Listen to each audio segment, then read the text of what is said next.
الله رب العزت بندوي وابن عمته او د الله د مینځي زوی وي سیده وکلمته د الله کلمه ولا القاها چې الله پاک انفاق کړي ولا د کلمې را ورسوي کلمې قایت الى مریم او مریم ته وروح او دا رحمت وي من الله طرف څخه وان الجنه حق جنت حق دی وان النار حق ادخله الله من اي ابواب الجنه ثمانيه شهر الله دې د جنت داخل کی هغه دروازې ته کومه وقفه ولا لکه دې الله پاک داخل کی دا یو جامع روایت دی په دې کې رسول الله صلی الله علیه وسلم یو څه قاعده بیان کړي. وبه حدثني أحمد بن إبراهيم الدورقي قال حدثنا مبشر بن إسماعيل عن أوزاعي عن عمير بن هاني في هذه الأسناد بمثل غير أنه قال أدخله الله الجنة على ما كان من عمل ولم يذكر من أي أبواب الجنة. وبه حدثنا قتيبة بن سعيد قال حدثنا الليث عن ابن عجلان عن محمد بن يحيى بن حبان عن ابن محيريز عن الصناجي عن وبالة بن الصامت أنه قال صنابحي عن وبالة بن الصامت أنه قال دخلت عليه وهو في الموت فكب صنابحي سكم دي على روايات كي لعبادة هو حرام أبدي سكم دي فتبع جانب سم. وبه حدثنا هداب بن خالد أزدي قال حدثنا همام قال حدثنا قتادة قال حدثنا أنس بن مالك عن معاذ بن جبل قال كنت ردف النبي صلى الله عليه وسلم رديف ردف المستقل وشاو سواري تلي رديف هم في سوكم في ردفهم في وطبعا تيجي كوندا مندانا ويه أنا تيجي كوندا سوكري وشخار ناشيا كده ورد فزوله ملګری رسول الله صلی الله علیه وسلم ليس بيني وبينه داسې یو نږدې وه چې زما او د رسول الله مابین نه وله الا مؤخره الرحل مګر د کجاوي اخري لرګی د کجاوي اخري لرګی څه کوم دی زما د مابین کې عیار وي دا څه معنا ده یو وخت څه کړی او ما د رسول الله خبرې یې اورېدلې دي په دې کې شک مقبل کوم څه دی نو فقال رسول الله تقول يا معاذ ابن جبل قلت ما تقول لبيك يا رسول الله وسعديك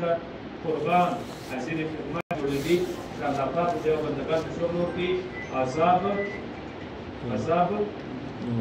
نور في سيدنا عذاب الله نور في دو تابع كما بدر رسول الله وجه سواء عذاب وبه حدثنا ابو بكر بن شيبه قال حدثنا ابو الاحوص سلام بن سليم عن ابي اسحاق عن عمرو بن ميمون عن معاذ بن جبل قال كنت ردف رسول الله صلى الله عليه وسلم على حمار يقال عفير قال فقال عفير لقد رسول الله وش نوم عزباء نوري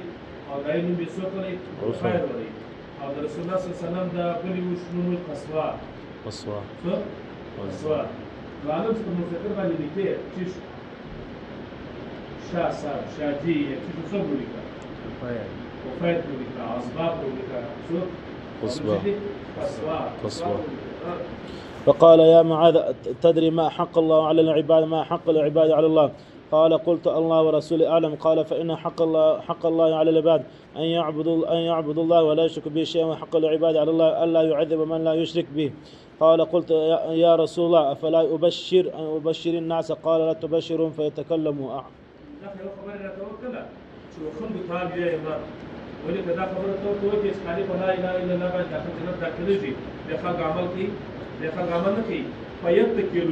ودې په بیا په دا خبره باندې بروسه سم دی وکی کېدای شي چې سړی ډېر لاوباله شي بیا ګناه دي شي بیا ګناه سم شي نو معاذ بن جبل ته دا خبره رسول الله صلی الله علیه وسلم امانت کړه او دا بیا سره دا خبره وکړه سیدا معاذ بن جبل په دې هغه اوس کوم دی د یو بل حدیث په واجب باندې دا خبره وکړه سیدا هغه بل حدیث کوم دی هغه دا دی چې کوم چې الله یو علم کړی وي او هغه علم د پټ کړی او جن من النار الله بچا دور لګام واچي په ځوان واچي دا حدیث واجب د څو کو تر خپل ښکارا کړه چې الله به سزا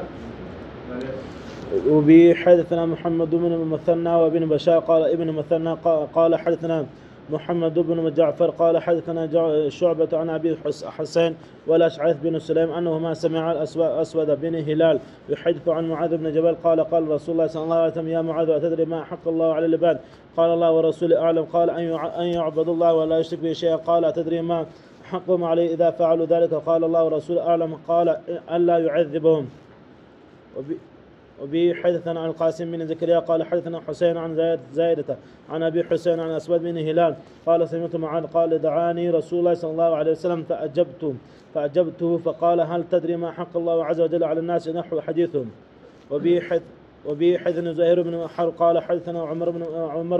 عمر بن يونس الحنفي قال حدثنا عكرمة بن عمار قال حدثني أبو كثير قال حدثني أبو هريرة قال كنا قعودا. أبو هريرة رضي الله عنه كنا قعودا مش حول رسول الله صلى الله عليه وسلم شاوخا لرسول الله صلى الله عليه وسلم شاوخا ناس في مجلس دي معنا أبو بكر وعمر سوقهم أبو بكر الصديق وعمر الفاروق دامني صحابة الكرام في نفر فيسوق السابق الأسرة ناس. فقام رسول الله صلى الله عليه وسلم وليعصي رسول الله صلى الله عليه وسلم